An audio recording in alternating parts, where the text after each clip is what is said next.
She were a fascinating bug. She drew herself up. He seduced me. The crackling of the fireplace hushed, as if waiting for an explosion, but her hand did not waver, not even when the elegant royal blue drapes billowed under a sharp gust of the winter wind. "I beg your pardon." His voice was so low, she was not sure if he'd really spoken, or if she'd simply imagined a response. He gazed steadily at her, his expression betraying not the slightest flicker of reaction. She swallowed. He seduced me, promised me marriage, and even gave me this as a token of his affection, an engagement token. She sent the locket skidding across the desk to be halted by a finger. The chain of the necklace slid through his hand slowly. A muscle ticked in his forehead as he glanced at the golden locket. "Anthony gifted this to you?" His voice was chillingly polite, but his eyes had gone from wintry to glacial as he tracked her movements, missing nothing. "Yes, as a promise of his commitment to me," she assured him. "Yet now I read that he is engaged to be married in fewer than 3 weeks. She shifted in the high-backed chair, straining to keep her hand from trembling as she aimed the derringer. He cocked his head as he considered her, and she desperately wished to have just an inkling of his thoughts. "Could this, by chance, be a desperate ploy by the impoverished Earl of Waverham?" Jocelyn flinched at the soft question and forced herself to hold steady under the ruthless intelligence that shone in his eyes as he studied her carefully. Again, she was grateful her eyes were covered by the veil.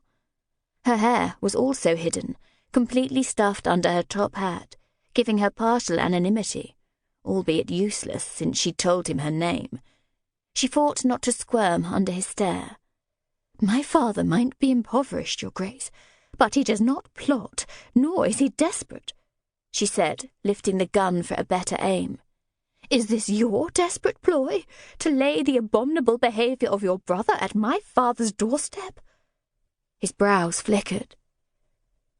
"Despite my weapon's fragile appearance, Your Grace, it is not easy to aim a derringer at a man this long. My hand tires, I may accidentally pull the trigger." "Ah, so it is not your intention to shoot me, Miss Rathbourne?" She ignored the eyes that roved over her. "It's Lady Rathbourne, and most assuredly my intention to shoot you is genuine, if I do not receive justice. I would hate for my shot to be accidental.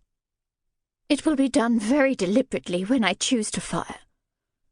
The Duke unlocked his hands from under his chin and leaned back in his chair. He drummed his fingers on his desk with a click-clack sound, possibly hoping to unnerve her as he studied her. She had to admit she was slightly intimidated by the glare from his eyes. Despite being an earl's daughter, due to their dire financial straits, she had not received the chance to have her season, her foray into society. Today was the first she'd laid eyes on the formidable Duke, knowing him only by reputation and Anthony's recounts. "Are you with child?" he asked evenly. She spluttered, a wave of heat blossoming on her entire body at his unexpected question. Mortified, she gazed at his expressionless face, uncertain how to answer. "A seduction does not necessarily result in a child, Your Grace." At the slow raise of his eyebrows, she hazarded a guess that what Anthony had told her was correct. "As you are a man of the world, I am sure you are aware that the outcome of a child can be prevented." She posed the question, and her lips tightened in a moue as she awaited his answer with heart pounding. "You may lower your weapon, Miss Rathbourne.